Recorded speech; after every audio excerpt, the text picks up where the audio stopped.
From the moment I met him, I just knew this was a very, very good man. Top story coverage, drowning tragedy. A father, son, and a family friend all gone too soon after being swept away in fast-moving waters. It's a story we brought you as first breaking news last night at 11, and new since then. We've learned more details about what happened along the banks of Little Beaver Creek in Lisbon. Our team of reporters is covering all the angles of this major local story. Derek Lewis was back out at the scene today talking to those involved in the investigation, plus Nadine Grimley met with those who knew the victims. Let's begin with Derek live in our studio tonight, just back from Columbiana County. Derek? Erica, today I spoke with one of those Navy SEALs about the details of the search. They found the 10-year-old boy's body around 2:45 this morning. Adam Newbold described that moment he saw the body in the creek. We knew right away it was him. Navy SEAL Adam Newbold describes finding 10-year-old Garrett Vadino's body just before 3 o'clock this morning. We found the young boy approximately a mile downstream near Route 164 in some fairly still water.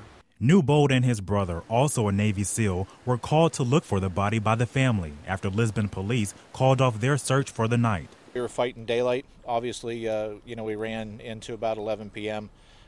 With lights and trying to locate him, which we were unable to do. This is what the area looked like around 11 p.m. Sunday. The search was called off due to darkness, and that's a very wise decision in these circumstances because the water's deceivingly calm in some areas. Police say after a kayaking trip, the two boys went to the creek to rinse off their shoes. First, Garrett slipped on a rock and fell in the water. Then 14-year-old Carson Bonar slipped in also while trying to save him. 44-year-old Todd Vadino tried to go save them both and drowned.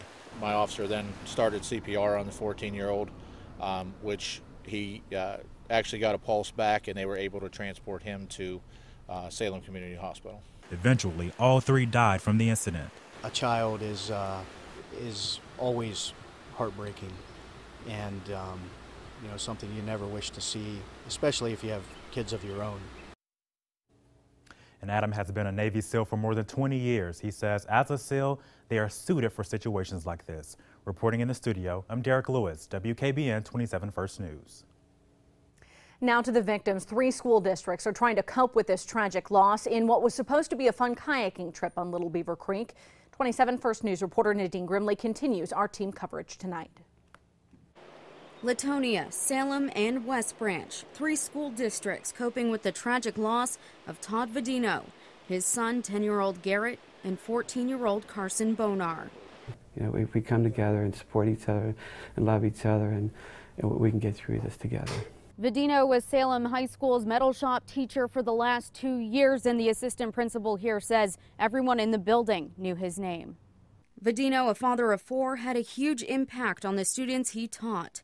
Salem Superintendent Dr. Joe Shivers says Vadino didn't know it, but he was set to receive an All-Star Educator Award next spring. He established himself as just an outstanding teacher. He was as enthusiastic as any teacher I've ever seen. He was always optimistic. Garrett was moving on to middle school at Latonia. Educators there call him a respectful and polite young man who was an active scout. He's always smiling, just constantly smiling. Always seemed to be very happy. That's what I remember the most about him.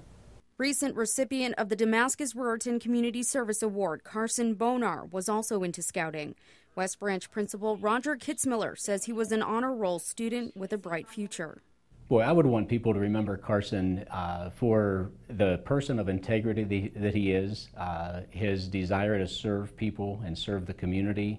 Kitzmiller says there aren't any concrete plans for a vigil, but it's something leaders from all 3 school districts are talking about, and it may be set for later this week. In Columbiana County, Nadine Grimley, WKBN 27 First News.